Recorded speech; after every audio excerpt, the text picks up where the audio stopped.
Alors, pour notre deuxième panel, là, le premier, qu'est-ce qu'on a fait? On a regardé pas mal ensemble le côté un peu plus dry de préparer notre mariée. On a regardé le côté comptable, financier, le côté légal également. Puis ça, c'est pour rentrer en matière de façon crever parfois les perceptions. Et c'est important. Puis tout ce que vous avez vu aujourd'hui et ce que vous allez continuer à voir, la Chambre de commerce s'est engagée auprès de ses partenaires, nos experts de table, que je remercie à nouveau, à vous créer une espèce de boîte à outils. Parce que ce que vous avez vu dans le premier panel, ce n'est qu'effleurer la pointe de notre iceberg au niveau de tout ce qu'ils ont comme expertise, outils et possibilités pour vous aider. Puis des fois, c'est un URL, un PDF, des sites, des capsules d'information, des répertoires d'entreprises. Alors, on va créer au cours des prochaines semaines à la Chambre une belle page, landing page pour l'année, qui va permettre justement de continuer pour que la Chambre soit le pont pour vous référer vers tout l'ensemble de ces ressources-là et de continuer à en faire la promotion. Parce qu'on ne le sait pas, certains d'entre vous êtes déjà dans le projet, d'autres, c'est peut-être dans 6 mois qu'ils vont l'être ou dans 3 mois. Après avoir donc regardé l'aspect légal, comptable, financier, on va commencer peut-être à regarder le côté plus soft skills, au niveau RH, au niveau des compétences, au niveau de continuer la préparation pour être capable de trouver entre nos cédants et nos acquéreurs en mode transition, c'est quoi les principaux enjeux et les défis qui subsistent. Alors, c'est Éric Chouinard du CETEC qui va être votre animateur. Bien oui, qu'est-ce que tu veux? On est allé chercher les meilleurs et je remercie encore. Et Éric, je vais te laisser présenter ton panel. Merci. Merci, Caroline. Alors, j'ai la chance ce matin d'animer ce panel-là avec 3 experts qui sont vraiment hors pair. Donc, en premier lieu, on a Madame Maître Patricia Gamliel, qui est avocate spécialisée en droit de l'immigration et de la citoyenneté. Elle est pour le bureau d'Unton-Rainville et elle accompagne à ce titre-là les entrepreneurs et les PME dans leur projet d'affaires. Donc, Patricia, je vous inviterai à venir vous joindre à moi. Nous avons aussi Mme Audrey-Anne Cyr, qui est docteure en administration de HEC Montréal. Elle est en stage postdoctoral à l'Université de Caroline du Nord à Charlotte et à HEC Montréal. Elle a développé une grande expertise, évidemment, en termes de relations sociales et de relations humaines. Et pour terminer, nous avons Mme Josée Blondin, que j'inviterai aussi à venir se joindre à nous sur la scène. Mme Blondin, psychologue, fondatrice de Transfert 360. Elle est co-actionnaire de Groupe Tactique 360, conférencière de renom et auteure notamment du livre L'Après Inc., dont il y aura un tirage de 2 exemplaires à la fin de l'événement de ce matin. Alors, à ce titre, elle a accompagné environ 600 PME dans leur projet de transfert d'entreprise. Et maintenant, elle est elle-même au cœur d'un transfert d'entreprise parce qu'elle prévoit déjà transférer ses actifs et ses actions à son partenaire, qui est Jean-Sébastien Côté, qu'on a ici ce matin. Alors, nous, ce matin, on va parler de relations, en fait, de RH, comme l'a dit Caroline tout à l'heure, mais plutôt que de parler de RH en termes de ressources humaines, j'aimerais qu'on se tourne plutôt vers les RH en tant que relations humaines.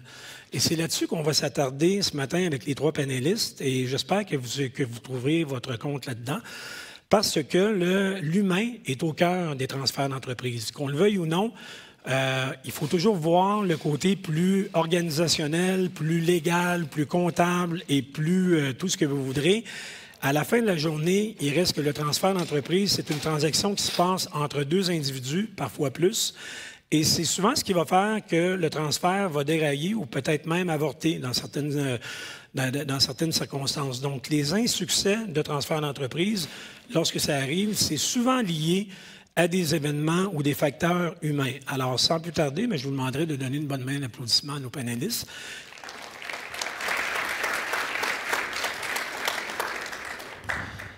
Alors, juste un petit moment. Alors, j'aimerais tout d'abord qu'on aborde, et je vais commencer avec toi, José, et mes deux autres panélistes vont se joindre. On va le faire sous forme de discussion en rapport avec les questions qu'on va aborder. Et j'aimerais que tu me dises, José, quels sont les facteurs clés de succès d'une reprise d'entreprise, les choses auxquelles on doit absolument penser d'ores et déjà avant même de penser à transférer l'entreprise? Bien, merci, Éric. En fait, c'est ce qu'on voyait, relations humaines, parce que souvent, on pense ressources humaines, mais à 65 c'est le taux d'échec, c'est le volet relations humaines. Une des clés, je vous dirais, c'est toute la préparation en amont, et ça s'adresse principalement aux cédants aussi, parce que, là, c'est la psy qui va vous parler, l'aspect psychologique derrière l'humain, c'est tout le volet, je vous dirais, pour le cédant, c'est son identité. Il y a des émotions. Tantôt, j'ai adoré l'avocat qui a mentionné, il faut s'afficher comme on va se vendre. J'ai le goût de dire, on va briser quelque chose tout de suite. Moi, j'ai encore beaucoup de cédants qui me disent, « Oh mon Dieu, je ne veux pas parler de mon transfert. » Je vais juste vous dire quelque chose. Il n'y a personne qui veut faire affaire avec quelqu'un qui a 102 ans, pas de relève d'établi. Ça ne vous positionne pas du tout même, là. Donc, et c'est pour vous préparer. Il y en a beaucoup aussi qui vont se dire, « Hey, ma business, ça vaut 3 millions. » Mais dans les faits, elle en vaut peut-être juste 1 million. Pourquoi? Parce que c'est toutes les émotions aussi, toutes les heures que j'ai investies en tant que cédant. Et j'ai le goût de vous dire, il y a toute la préparation en amont pour le cédant, finalement, qui est un des gros facteurs clés, parce qu'on a un bassin de repreneurs qui va manquer en passant. Et votre relève, elle est peut-être devant vous, puis vous ne le savez même pas. Et je vous donne un exemple, puis après, on pourra regarder les différents types de relèves. Mais moi, j'avais un dirigeant d'entreprise qu'on a préparé en amont. Lui, il se disait, hey, c'est mon fils, c'est sûr que c'est mon fils. Mais le fils, il ne se voyait pas reprendre l'entreprise tout seul. Et qu'on a commencé en amont avec le cédant, son après-ing, son identité, ses émotions. Un jour, il fait l'évaluation de rendement de l'ensemble de ses employés. Et il leur demande, c'est où tu te vois dans l'entreprise, dans 5 ans et dans 10 ans? Et son balayeur de plancher dans sa shop le regarde dans les yeux et il dit « C'est ta chaise que je veux. » Hey, il l'aurait sacré d'oire s'il n'avait pas travaillé sur ses émotions, mais il a fait « Attends une minute, ça peut être le fun, là. On va aller voir cette opportunité-là et peut-être qu'on va pouvoir avoir plus qu'un repreneur aussi. » Donc, parce qu'HEC l'a démontré avec Louis, c'est plus qu'un repreneur qui va reprendre. Bien, par ailleurs, on a l'exemple, j'avais à notre table, on a notre première table ronde, on avait un exemple parfait de repreneuriat mixte, c'est-à-dire un repreneuriat qui va faire un repreneuriat familial, mais qui va aussi inclure des employés clés. Parce que ces employés clés, on les a présentés comme des actifs tantôt, mais avant tout, c'est des ressources, c'est des humains, c'est des gens avec qui on a développé des relations et qui ont développé une relation d'appartenance avec l'entreprise également, des relations avec nos clients, avec nos partenaires d'affaires, avec nos fournisseurs. Et ces gens-là, bien, on veut les garder dans l'entreprise, on veut les mobiliser et on veut aussi les percevoir comme des futurs repreneurs potentiels. Donc, on veut élargir notre bassin, notre réflexion, au-delà de la réflexion du repreneuriat familial, qui va souvent être le premier réflexe. Parce qu'on veut, évidemment, créer une espèce de pérennité pour notre entreprise. On veut créer une prospérité pour notre famille aussi. Donc, le repreneuriat familial devient un réflexe, mais au-delà du repreneuriat familial, bien, il y a le management buyout, on en a parlé tout à l'heure.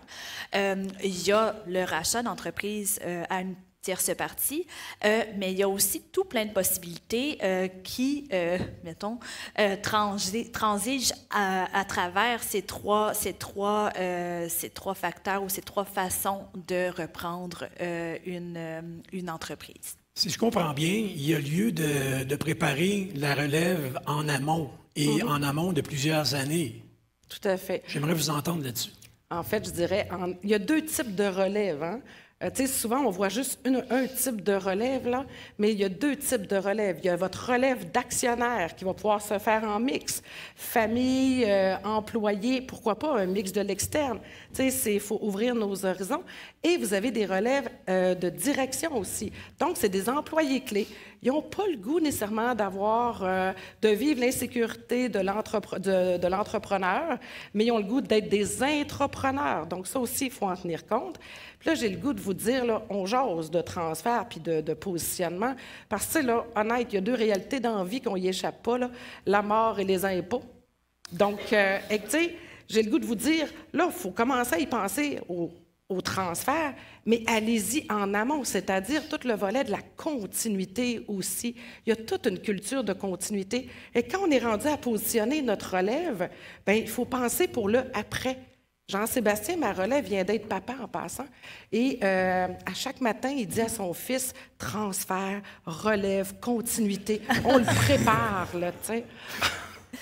Mais par ailleurs, une clé de succès, en fait, d'une relève, d'un processus de reprenariat ou de transmission réussi, hein, c'est cette mise en tension-là de la continuité. Donc, on veut s'assurer une continuité, une prospérité, une pérennité de l'entreprise, mais on veut aussi innover. Donc, on est des nouveaux dirigeants d'entreprise, on reprend l'entreprise, on veut l'adapter à l'environnement d'affaires qui change constamment, l'adapter à nos clients, à nos fournisseurs qui, eux, vont évoluer également. On veut l'adapter à notre personnalité, hein, se l'approprier également. Donc, le processus de reprenariat pour le repreneur, c'est vraiment la mise en tension entre la continuité et l'innovation. Et si on arrive à bien gérer cette mise en tension-là, s'assurer d'une continuité et s'assurer aussi d'une adaptation, flexibilité, etc., bien là, on met en place finalement des fondations qui sont solides pour une pérennité d'entreprise. Justement, on parle de continuité. Tout à l'heure, on parlait de contrats et la valeur des contrats, c'est souvent qu'est-ce qui va avoir une valeur intrinsèque à l'intérieur de l'entreprise pour sa valeur. Mais un contrat, à la base, c'est quoi? C'est une volonté commune. C'est un contrat de gré à gré. C'est des individus qui vont signer ce contrat-là. Donc, le caractère humain de bien s'entendre avec la personne qui va reprendre l'entreprise, c'est tout aussi important. Oui, c'est d'autant plus important que il ne faut pas oublier que votre entreprise va être reprise ou que vous allez reprendre une entreprise qui n'est pas toujours juste familiale, mais qui peut être aussi avec un pur étranger à l'entreprise, mais ça peut être aussi un étranger au pays, ça peut être un nouvel arrivant. Et donc, vous allez vouloir que vous achetiez ou que vous vendiez, vous allez savoir si la personne avec qui vous allez entrer en affaires, vous allez développer une relation assez personnelle avec cette personne pour vous assurer que le changement de direction de l'entreprise ou le changement de la propriété de l'entreprise va se faire de façon tranquille. Donc, vous allez avoir soit un Canadien, soit un résident permanent, ou alors le monsieur qui est étranger puis qui est de passage. La difficulté avec le monsieur qui est de passage, comme le disait mon collègue Maître Pellerin, c'est que lui, il vient acheter une entreprise, mais il s'en va dans 2 semaines. Mais il faut qu'il revienne. Et il y a un manque de continuité et il faut pouvoir, à ce moment-là, expliquer, explorer et voir ce qui se passe. C'est sûr que le monsieur qui vient d'un pays étranger, même s'il est maintenant canadien, il a tout un bagage derrière lui sur ce que consiste à être un entrepreneur ou ce qu'est une entreprise. On ne travaille pas de la même façon au Québec qu'on va travailler en Turquie. Les règles ne sont pas les mêmes, la relation avec les employés n'est pas la même. Et c'est très important qu'il y ait ce côté humain développé avec les employés.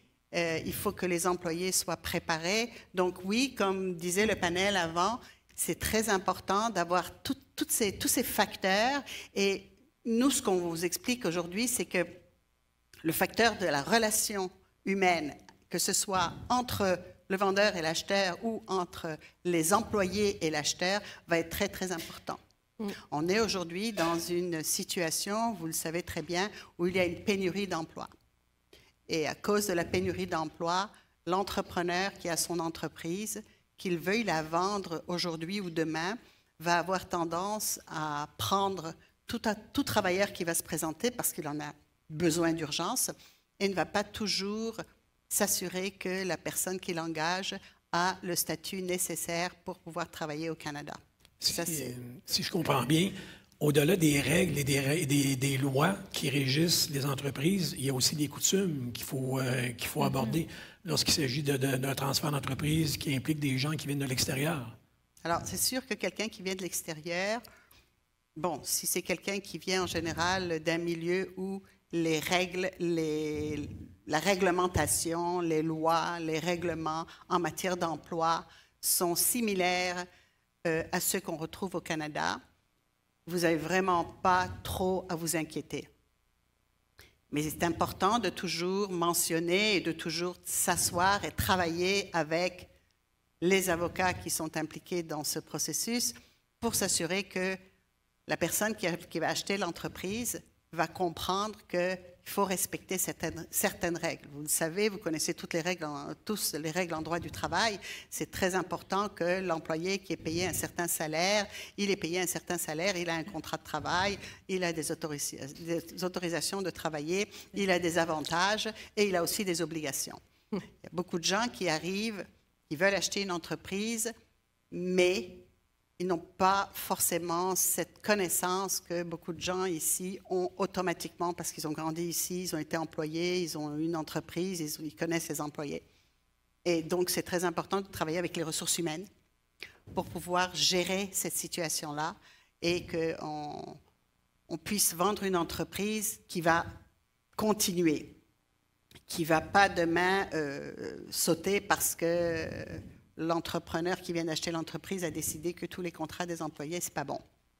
Lui, il veut faire des nouveaux contrats où on va payer 15 $ de l'heure. Et là, l'entreprise va couler, puis il va reprocher ça justement à son vendeur. Voilà, c'est des petites choses comme ça, mais bon, le volet vraiment qui est le plus important dans les relations humaines, c'est de s'assurer que les employés sont au courant et qu'ils ont tous leur contrat à jour, que tout est fait dans les règles, comme ça se fait normalement. Mais on devra porter une attention particulière à tout ce qui est permis temporaire, tous les employés qui ont un permis de travail. Est-ce que ce permis de travail est encore valide? Moi, je reçois des appels très, très souvent de compagnies qui, tout d'un coup, se réveillent un matin et se disent « Mais lui, là, ça fait 4 ans qu'il travaille là, avec un permis de travail, qui dit valide jusqu'à 2020. Alors, on va voir l'employé, puis on lui dit, ton permis de travail, c'est toujours bon. Oui, vous inquiétez pas, là. Inquiétez pas, tout va bien. Puis là, on appelle un avocat, et l'avocat dit, non. S'il l'a renouvelé, il doit l'avoir, 2020. Il doit l'avoir, là. Mais non, mais c'est bon, là. Vous inquiétez pas. Je vais l'avoir, sous peu. Vous le comprenez tous, on n'attend pas jusqu'à 2023 pour avoir renouvelé son permis de travail. Il y a un problème. Le problème le plus gros, c'est que si les autorités canadiennes s'aperçoivent que vous avez engagé quelqu'un qui n'a pas de statut pour travailler au Canada, vous allez être pénalisé. Vous allez être sur une liste noire.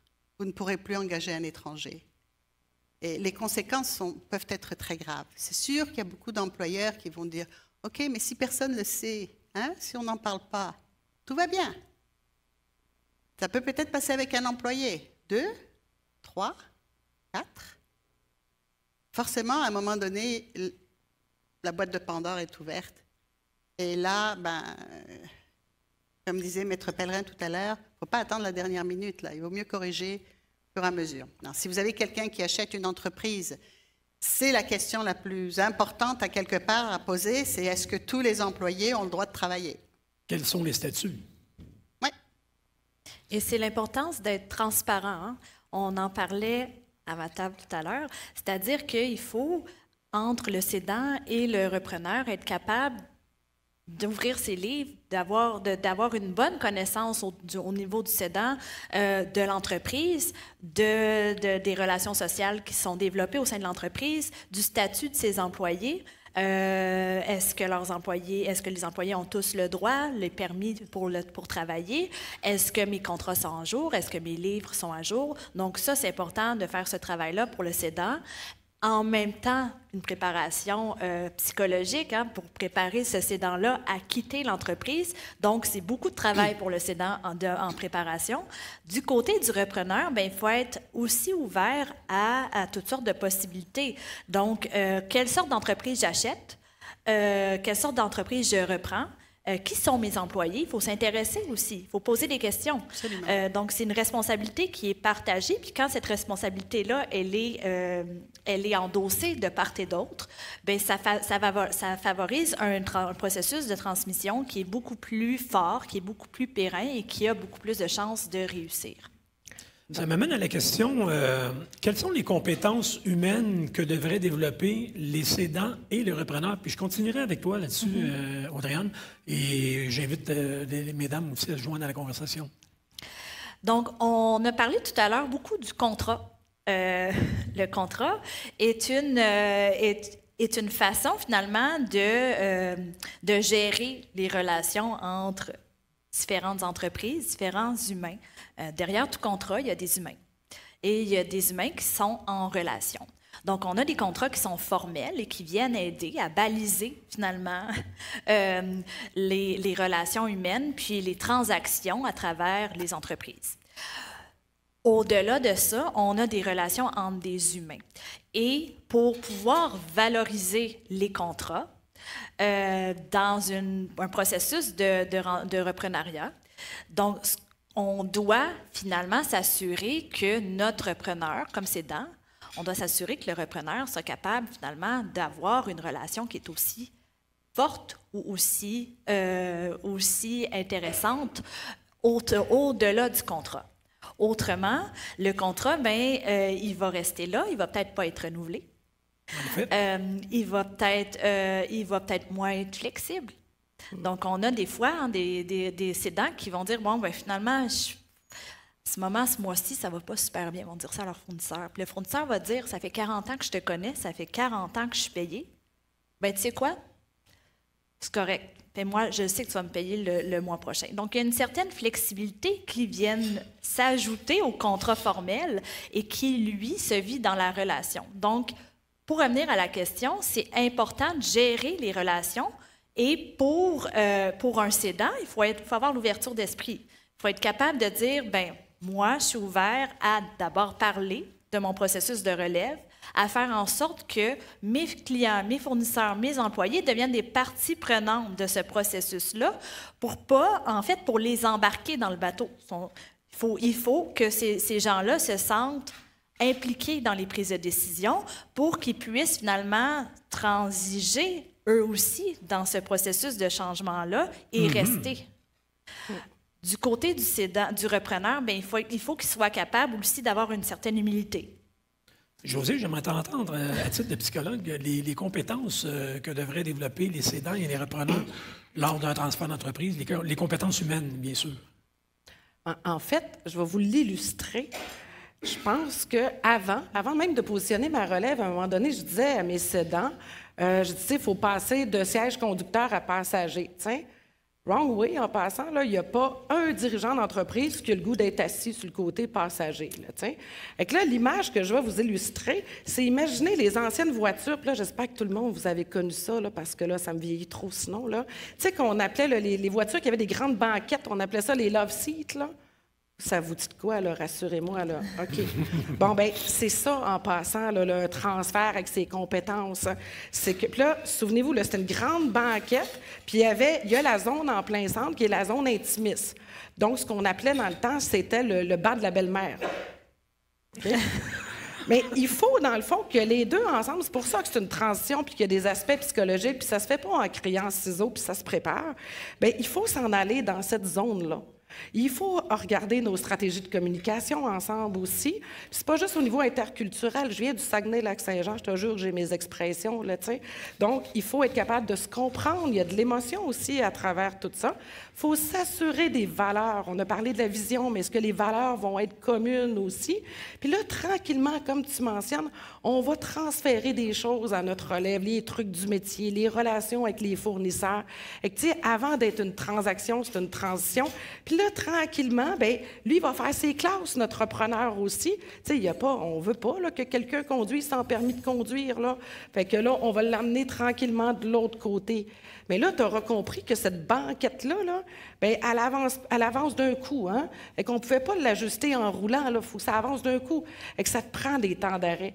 Et que je vous dirais, il y a 2 éléments importants, l'engagement du repreneur, l'engagement du cédant à avancer ensemble. C'est pas un projet qu'on avance aux 3 mois ou dans 1 an ou dans 5 ans, parce qu'honnête, il va vous manquer de temps.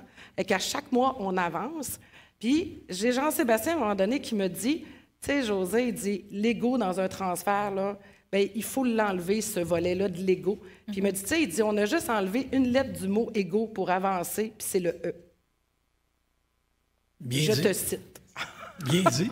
Tu parlais de valeurs, et puis je trouve ça très, très intéressant, mais il y a également la volonté de vouloir travailler ensemble entre le repreneur et le cédant. Oui. Il faut qu'il y ait cette chimie-là qui soit faite, et ça, il y a une belle ouverture, et justement, cette ouverture-là ne laisse pas place toujours à l'ego. Exact. Puis je vais juste renchérir sur ce que tu viens de mentionner, Éric. Je pense qu'il faut démystifier nos croyances aussi pour le cédant, ou aussi pour le repreneur. Et moi, je viens d'un père entrepreneur, puis il aurait aimé que je sois sa relève, mais lui, il était comme ancré dans certaines croyances, dont, entre autres, il me disait tout le temps, « José, l'avenir est à ceux qui se lèvent tôt. » Hey, honnête, avant d'avoir des enfants, je n'étais pas une lève-tôt, là, tiens. Fait que moi, j'avais été voir mon père, je dis, écoute, force-moi d'admettre que je n'aurai pas d'avenir, tiens. Donc, il a fait, à ta minute, là, tu sais, c'est une croyance. Et qu'il faut aussi défaire ça au-delà de l'ego. Dans le fond, l'ego, c'est quoi, tiens? C'est que c'est ça qui va nous limiter pour dire, mais non, attends, ça fait 25 ans que j'ai bâti ma business.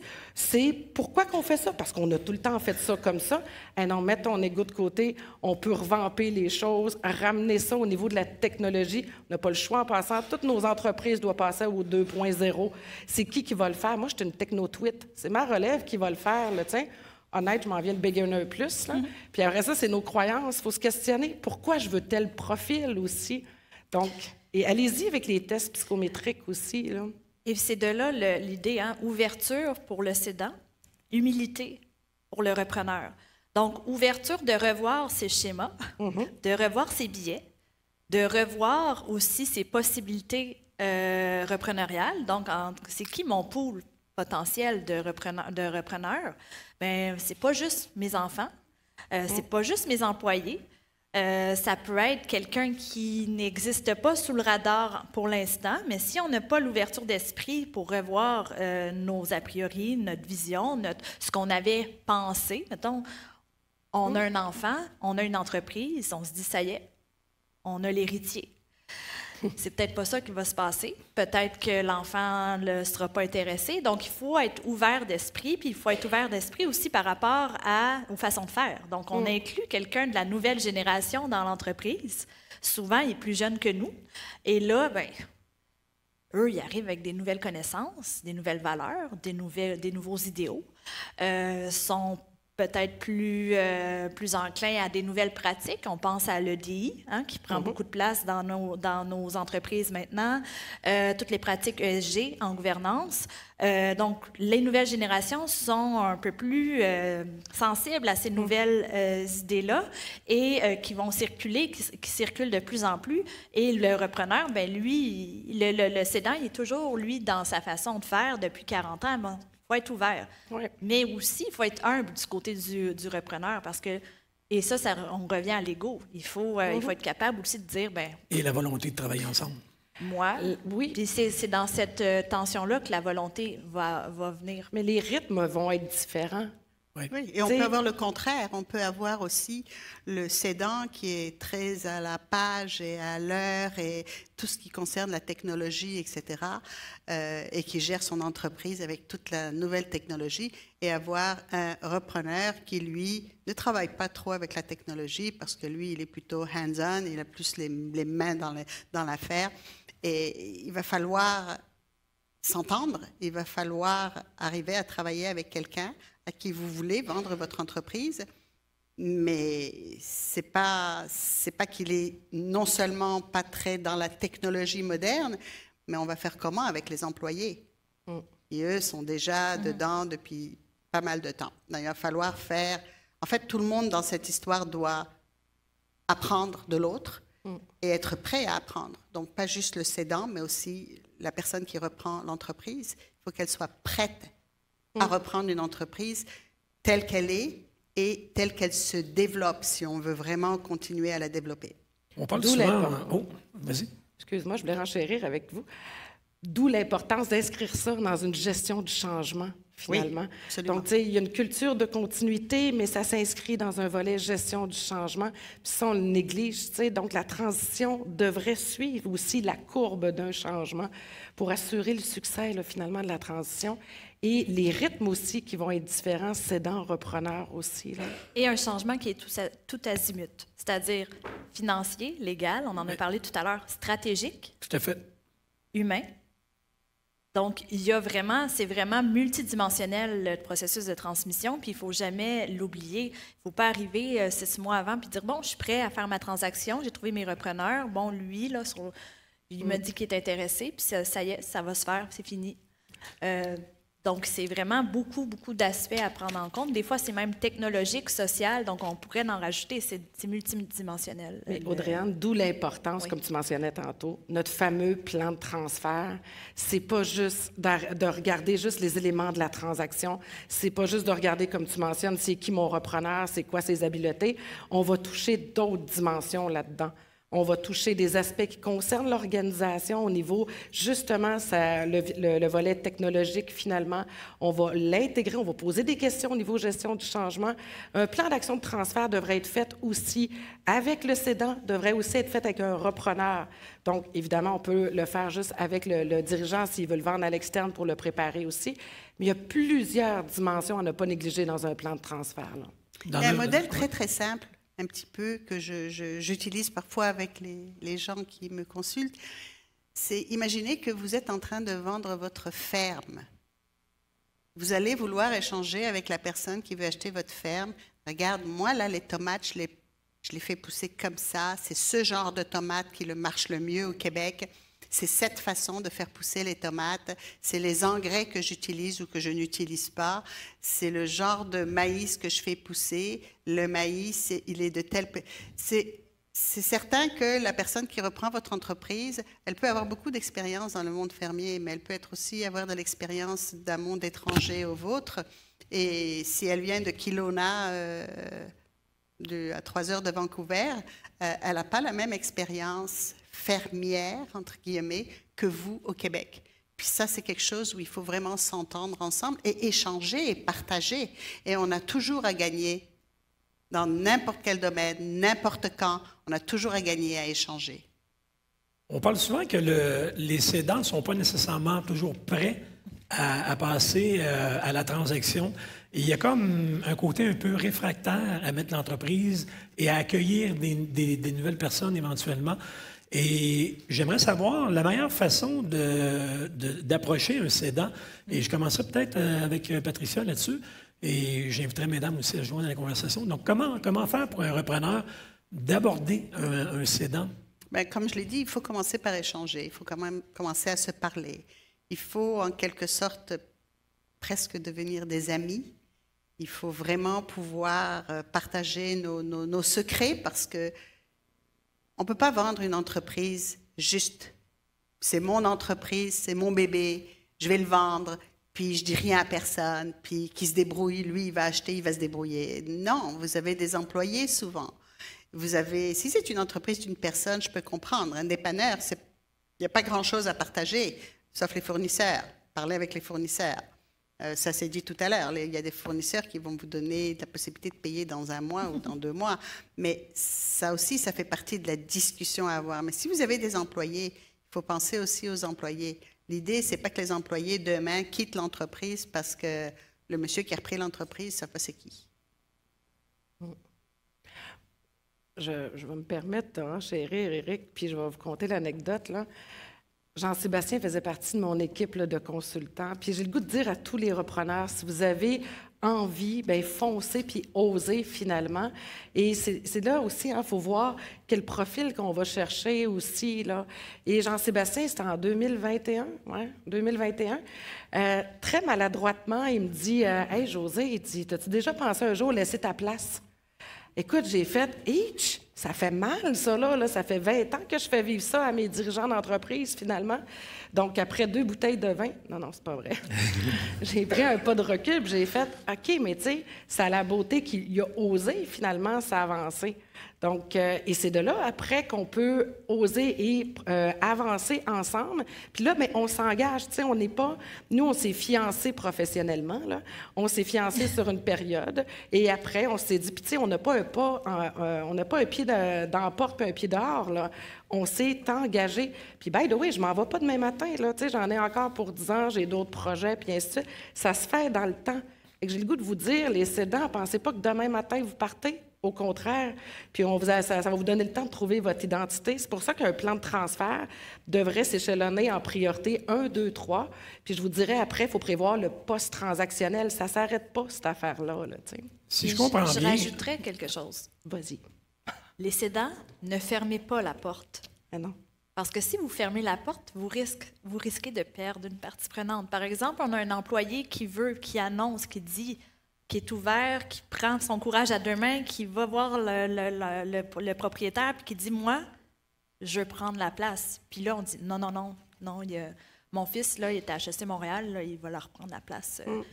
Bien, lui, il va peut-être s'en aller. Ouais. Lui, il va quitter. Audrey-Anne, je vais vous citer un exemple. Jardin Dion sur la Rive-Nord, vous les connaissez tous, là. On a travaillé avec eux pour positionner la relève. 7 membres de la relève, toi chose, là, tu sais. Il aurait pu, eux autres, se fermer puis se dire, ce n'est que juste à la famille.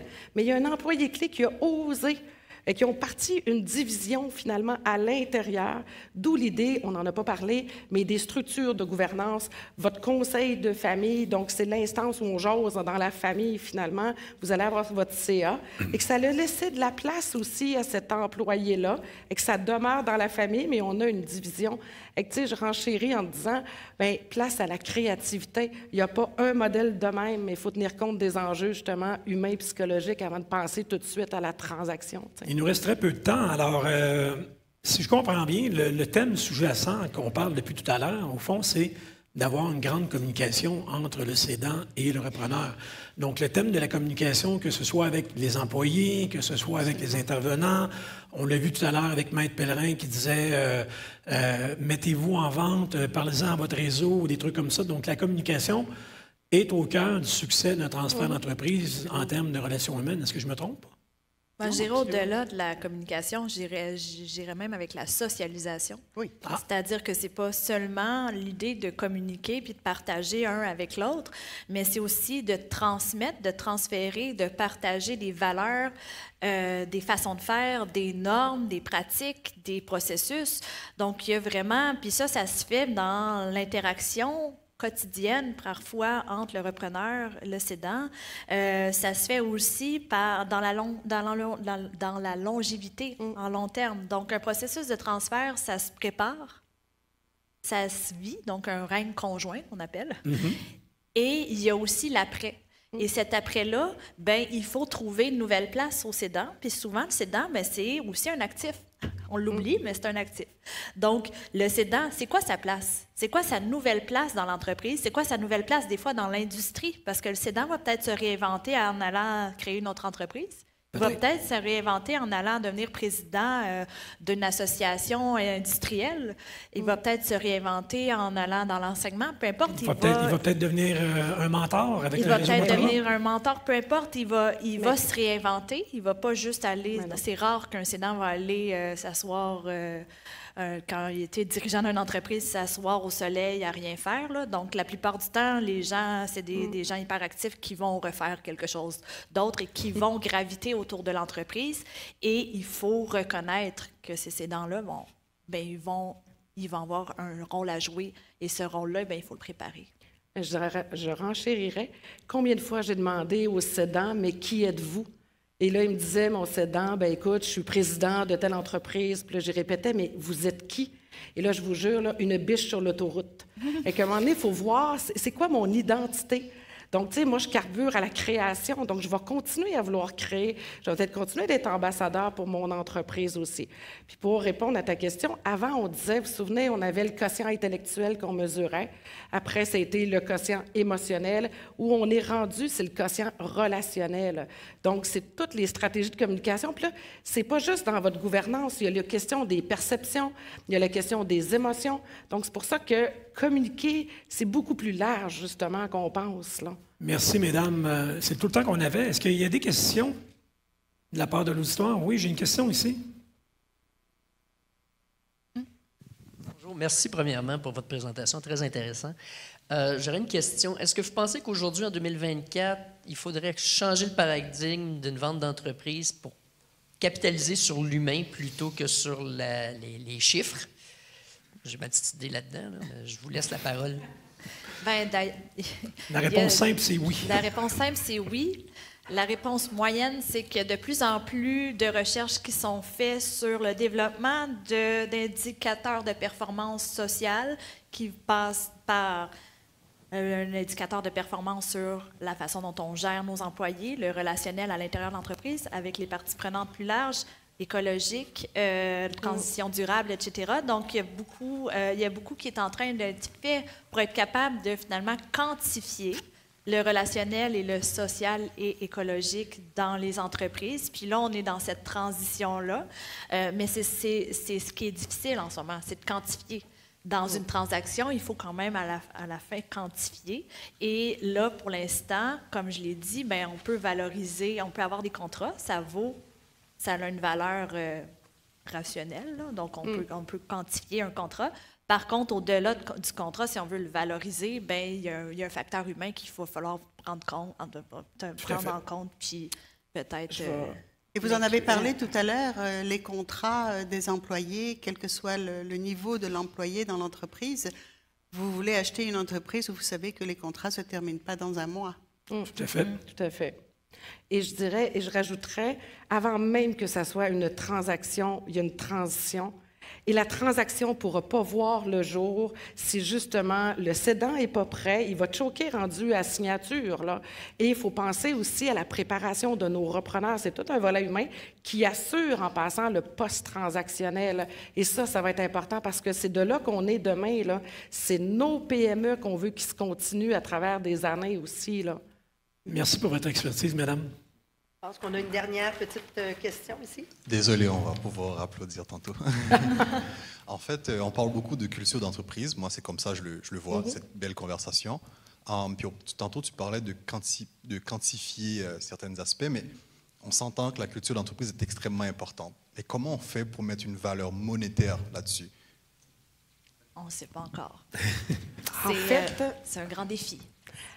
En fait, une des études aussi qui est sortie dans la culture, si on veut engendrer une culture de continuité, il faut aussi se questionner, est-ce que notre dirigeant actuel, il est indispensable ou dispensable? Et si le dirigeant actuel, il est encore indispensable, ça vient de diminuer la valeur de l'entreprise. Il faut donc aussi accepter qu'à un moment donné, notre relève vienne mettre ses couleurs. Puis moi, je peux vous le dire, après 25 ans d'intervention, là, quand on a une entreprise que je le sais que, écoute, c'est un check, là, elle va passer à travers les années. Puis je peux le dire parce qu'on a accompagné 3 entreprises sur 2 générations. Puis ça, c'est loin de me rajeunir, là. On a positionné la relève là, au début des années 2000 et là, on est en train de positionner la relève. Mais c'est parce que ça, justement, c'est que la relève a pu mettre ses couleurs aussi. Jardin-Dion ne s'appelait pas avant Jardin-Dion en passant, là. Donc, ils ont changé le branding, et ainsi de suite.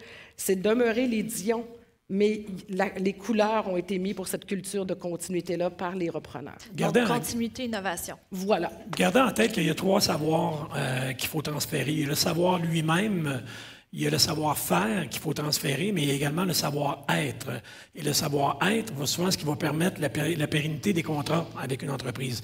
La façon dont on agit avec nos partenaires, avec nos clients, avec nos fournisseurs, avec nos employés à l'interne. Donc, le savoir-être doit prendre une place encore plus grande en termes de transfert d'entreprise qu'auparavant. Merci. Alors, Éric Chouinard, merci. Merci à l'animation et merci à nos panélistes, José Blondin, Patricia Gamiel et Audrey-Anne Cyr. Merci, mesdames. Beau panel féminin également. On aime ça, on aime ça. Alors, tel que promis, l'objectif, c'est également d'avoir la chance d'échanger avec les experts de table puis de faire un petit peu connaissance des gens autour de la table. Alors, on vous donne une vingtaine de minutes pour pouvoir faire un plein de café, mais surtout profiter pleinement de votre table actuelle. Et je vous reviens dans 20 minutes, puis on se donne un 5 minutes pour pouvoir changer de table tantôt. Mais là, pour l'instant, vous restez à votre table, vous pouvez en profiter pleinement pour du réseautage.